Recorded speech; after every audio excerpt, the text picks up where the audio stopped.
Yes, it's in here, look! Harris takes Van Lutyens to see the creature in Robson's cabin. Well, it was in here. I saw it. You did? Yes, it was moving. Something alive. You don't believe me?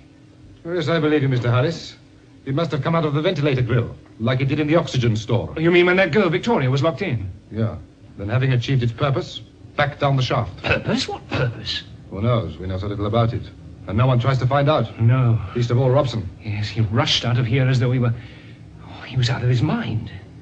We better alert security. He may do himself some harm. Yes, you're right. At least the stuff won't get out of here. Oh, really, Mr. Harris, there must be hundreds of grills in this compound.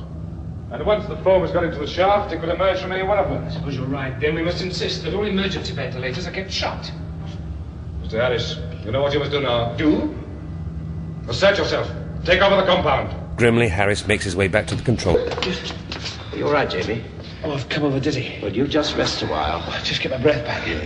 Doctor, why is it that we always land up in trouble?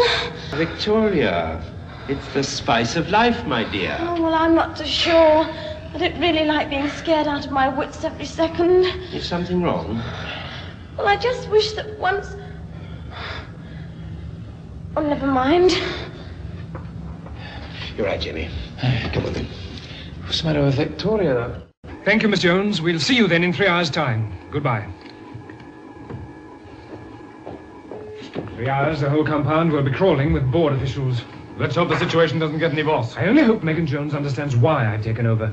It was she who insisted that Robson should know this particular complex in the early days. You did right, I will stand by you. You couldn't let Robson go on. You had the men on the rigs to think of. They are now her responsibility. If only we knew what we were up against. These creatures that have been getting into the refinery. Where do they come from? We don't even know what they are. That's where you're wrong, Mr. Harris. We do know what they are. At least I think we do. Seaweed. Seaweed? Yes. Not the sort that you'd normally find on the beach. This seaweed happens to be dangerously alive. Alive? But I think you'd better listen to me. I think you'd all better listen to me. Large formations of seaweed have been coming up upon the beaches along this coast. Seaweed that shows clear indications of having life like human beings. Is this seaweed that's blocking the pipeline, then? Yes, I think there's no doubt about it. We must clear the base of the impeller. No, wait. The seaweed is capable of protecting itself. It gives off a toxic gas. It's also a parasite. It attaches itself to other living things. You mean human beings? But what happens to them? I'm afraid I don't know. But my wife was stung by the seaweed. Ah, yes, but she survived, didn't she? How is she? Oh, I asked the Medicare Centre to bring her in. Price, get Medicare for me and ask how my wife is now. Doctor, I've just seen one of these creature things that your young friend saw in the oxygen room. Oh, where? In Mr. Robson's cabin. It might have attacked him. He was in a wild state when I went in and just ran out. He hasn't been seen since. Oh, dear. Mr. Harris, sir. Yes? The matron said she's sorry. She hasn't brought your wife in yet, but she's sending someone over now. Ah. What? What is it, Doctor? Well, we've just come from your quarters. Your wife wasn't there. The place was covered with seaweed. But is this right?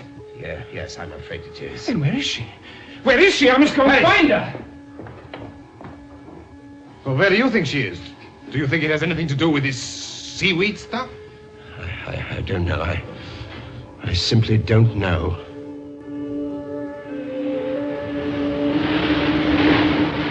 On the beach, close to the refinery, a woman stands alone at the water's edge, staring out to sea. It is Maggie Harris, her neck and face covered with fronds of weed. Before long, Robson joins her. He stands at her side, calm and glassy-eyed. There is little time. You know what you must do. Yes. You will obey. Robson nods his agreement, then watches blankly from the shore as Maggie walks into the water.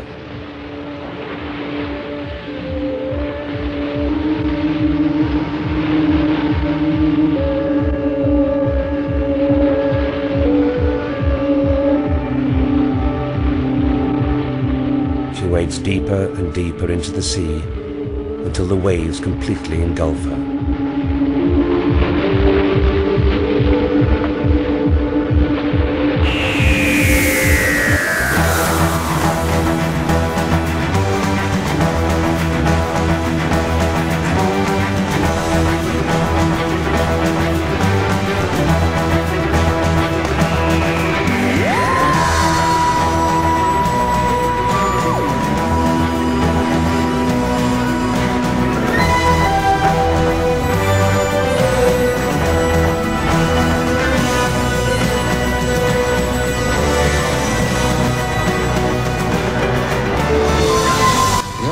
find out if this weed stuff of yours is blocking the base of the ice to go down and look. This is a struggle for power, Miss Jones.